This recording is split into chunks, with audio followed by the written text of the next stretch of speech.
Hey, this is Enaa in with you in the fight back. Today, I want to talk about Che Guevara on economics. You're probably thinking, whoa, Che Guevara on economics? I mean, wasn't this guy just a one-dimensional guerrilla fighter?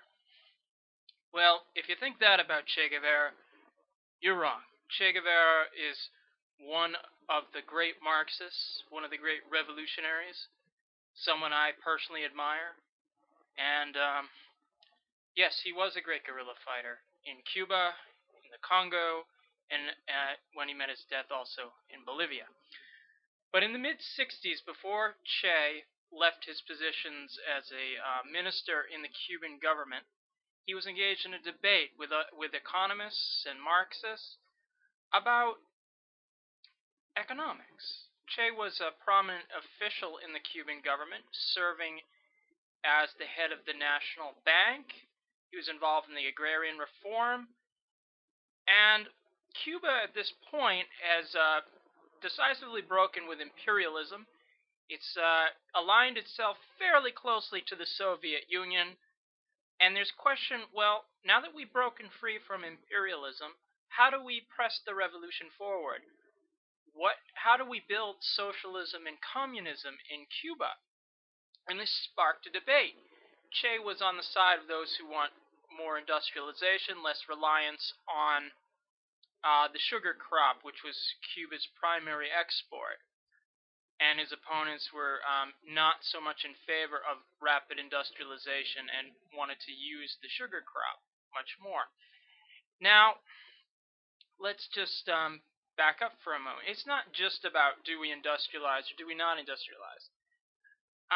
It wasn't just about the economy, it was about the type of society that was going to be built, the type of communism that was going to be built. And these type of debates have happened in other communist or socialist nations before. For instance, the Soviet Union during the 20s had its various debates. China at this point was going to very quickly enter the Cultural Revolution, so a lot of these type of debates would be held there. But in Cuba, the debate was held at a very high level of sophistication, and almost as importantly, we really get to see Che not just as the great military mind that he and fighter that he was, but Che as a deep Marxist thinker and theoretician. Now, Che's opponents were, in many cases, they were fellow Marxists. In Cuba, there was Carlos Rafael Rodriguez. He was a prominent official in the Cuban Communist Party.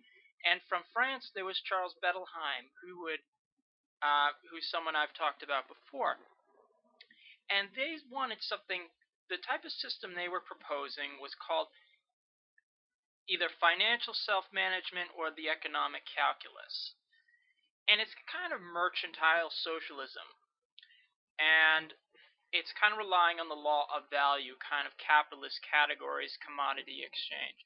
And businesses and industries are largely decentralized with limited financial autonomy, and there's competing in the economy, and they're exchanging their respective goods for money. In each business, thus, money or the profit motive was holding sway within it. And planning would operate through value, through money exchange and the market.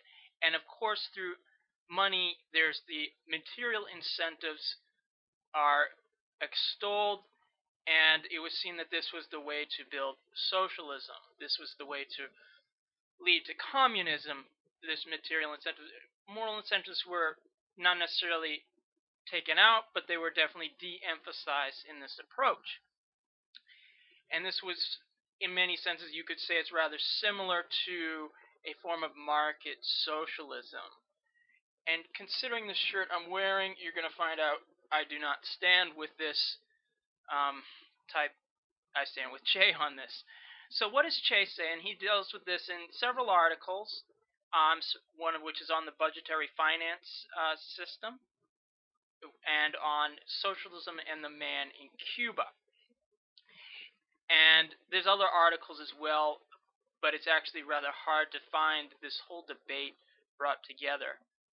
But Che is questioning market socialism, rightfully so.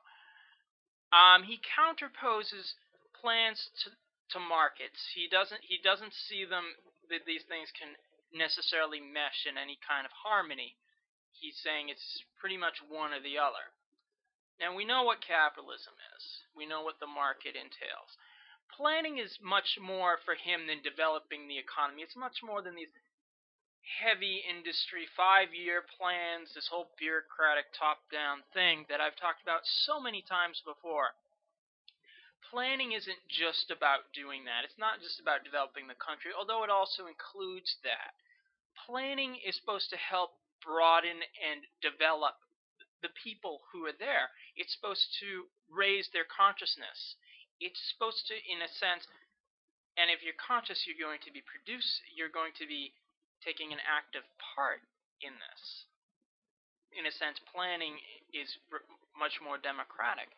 And if your consciousness is being raised, and we'll get to this momentarily, and you're dealing with communist consciousness, serving the people, the free development of each is the free development for all, that kind of thing, you're not going to be so enamored of these so-called the law of value and the whole monetary incentive.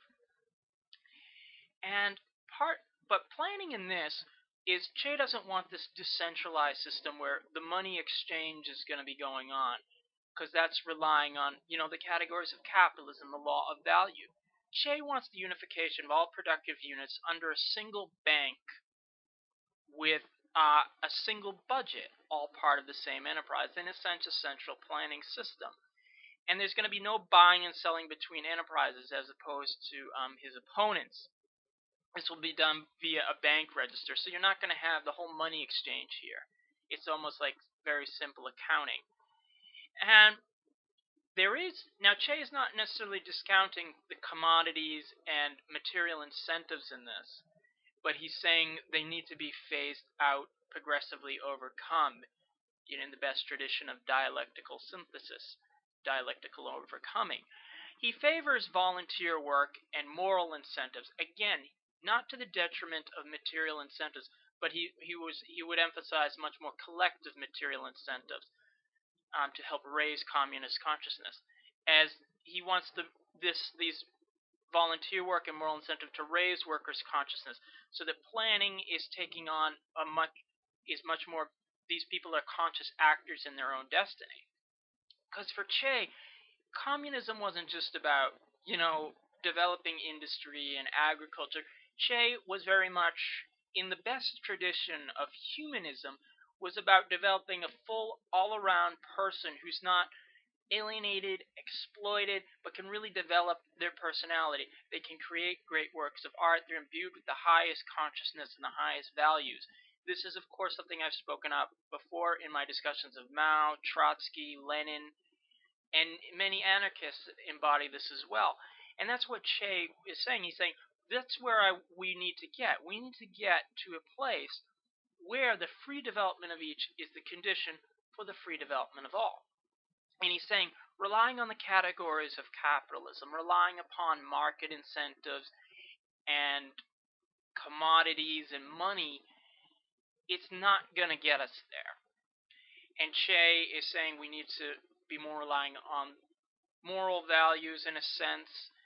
We need to be building the future we want now. We need to be raising consciousness. Communism is about raising consciousness, creating communist human beings, people imbued with those values through, of course, their active participation in the struggle. And Che believed this was possible. And Che was, at this very time, he was kind of becoming disenchanted with the Soviet Union, and it was moving much more on these material incentives, reliance on kinds of market socialism, and this was seen in Eastern Europe, in particular in Yugoslavia as well, the whole goulash socialism. And Che, of course, when he was in China several years previously, he had actually looked very favorably on Mao Zedong, the Great Leap Forward, as well. And around the same time, he was also beginning to read Leon Trotsky. So was familiar with some of these ideas. That's not to say he was necessarily a Trotskyist or a Maoist. But Che was dealing with, how do we build communism?